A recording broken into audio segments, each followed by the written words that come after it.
بسم اللہ الرحمن الرحیم۔ السلام علیکم ورحمۃ اللہ وبرکاتہ۔ محترم ناظرین، جادو ایک برحق چیز ہے اور جادو برسوں سے چلا آ رہا ہے، کوئی آج کی ایجاد نہیں ہے کہ سائنس نے آ کے اس کو ایجاد کیا ہے، نہیں، بلکہ یہ برسوں پرانا جادو چلا آ رہا ہے، اور جب سے جادو ہے اسی وقت سے اللہ رب العالمین نے جادو کا توڑ بھی پیدا کیا ہے۔ ہر زمانے میں اہل حق کے مقابلے میں اہل باطل بھی آئے ہیں۔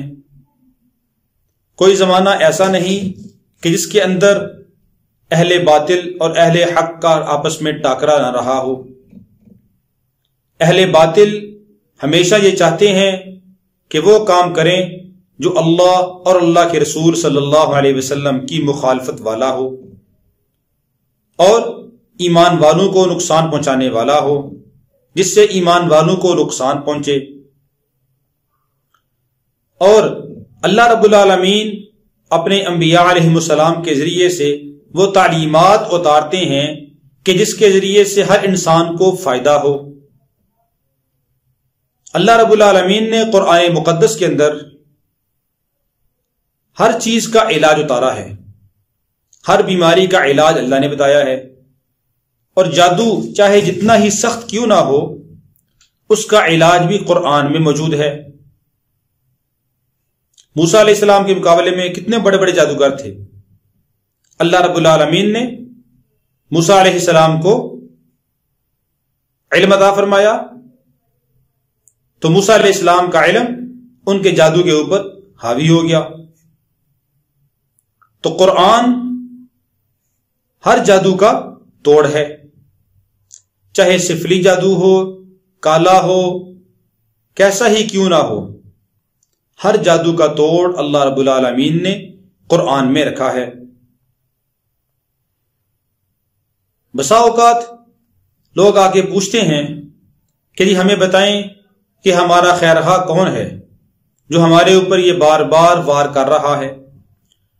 تو دیکھیں، اتنی خیرخواہی کرنے والا اور اتنا بڑا دشمن یہ کوئی پرایا نہیں ہوتا، ہمیشہ اپنے ہی ہوتے ہیں، کیونکہ نقصان پہنچانے والے اکثر وہی ہوتے ہیں جن کو کوئی حسد ہوتا ہے، کینہ ہوتا ہے، بغض ہوتی ہے۔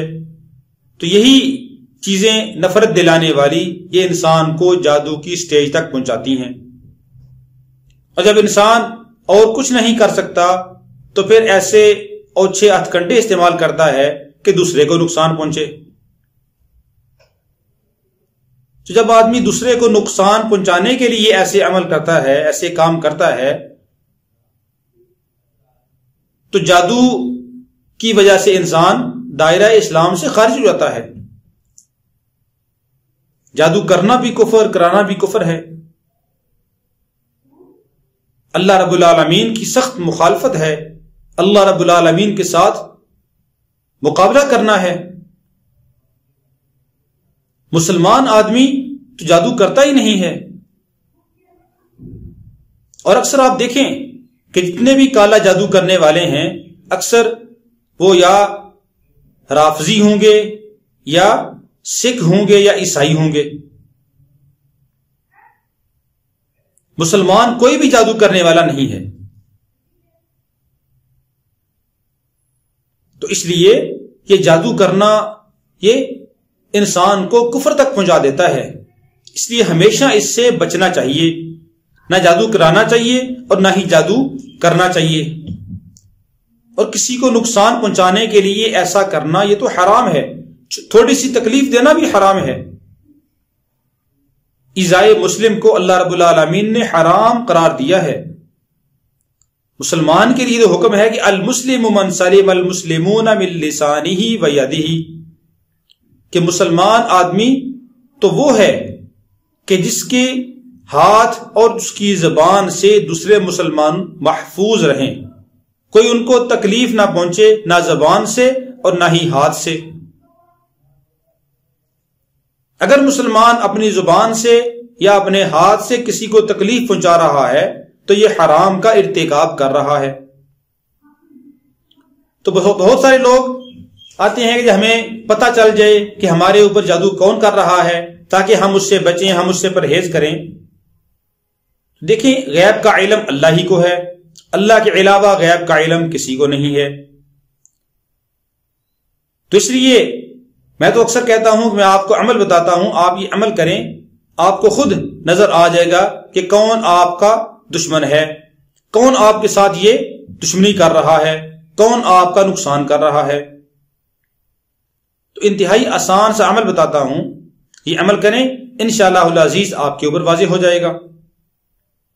عمل کیا ہے کہ رات کو سونے سے پہلے باوضو 11 بار درود ابراہیمی پڑھنا ہے، اس کے بعد 11 بار سورہ زلزال پڑھنی ہے۔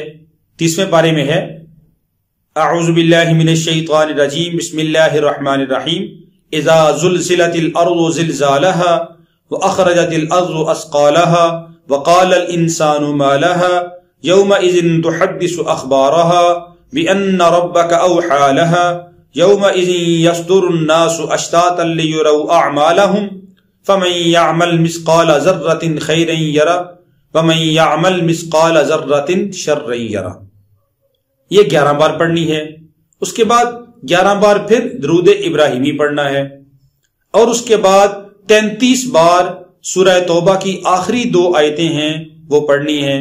لقد جاءکم رسول من انفسکم عزیز علیہ ما عنتم حریص علیکم بالمؤمنین رؤوف الرحیم فَإِن تَوَلَّوْا فَقُلْ حَسْبِيَ اللَّهُ لَا إِلَٰهَ إِلَّا هُوَ عَلَيْهِ تَوَكَّلْتُ وَهُوَ رَبُّ الْعَرْشِ الْعَظِيمِ۔ 33 بار یہ سورہ توبہ کی آخری 2 آیتیں پڑھنی ہیں، اور اس کے بعد باوضو آپ سو جائیں، انشاءاللہ العزیز آپ کو خواب کے اندر سب کچھ معلوم ہو جائے گا۔ اور اس میں یہ بات یاد رکھیں کہ سورہ زلزال کو 11 بار سے زیادہ نہیں پڑھنا۔ اگر آپ نے 11 بار سے زیادہ پڑھا تو جادو کرنے والے کو جو اگرچہ آپ کا رشتہ داری کیوں نہ ہو، اس کو نقصان ہو جائے گا اور ہارٹ اٹیک ہونے کا بھی خطرہ ہوتا ہے۔ اس لیے 11 بار سے زیادہ نہیں پڑھنا۔ اور دوسرا، اس کو نقصان پہنچانے کی نیت سے نہ کریں، کیونکہ اگر آپ نے نقصان پہنچانے کی نیت سے یہ عمل کیا تو اس کو سخت نقصان پہنچنے کا خدشہ ہے۔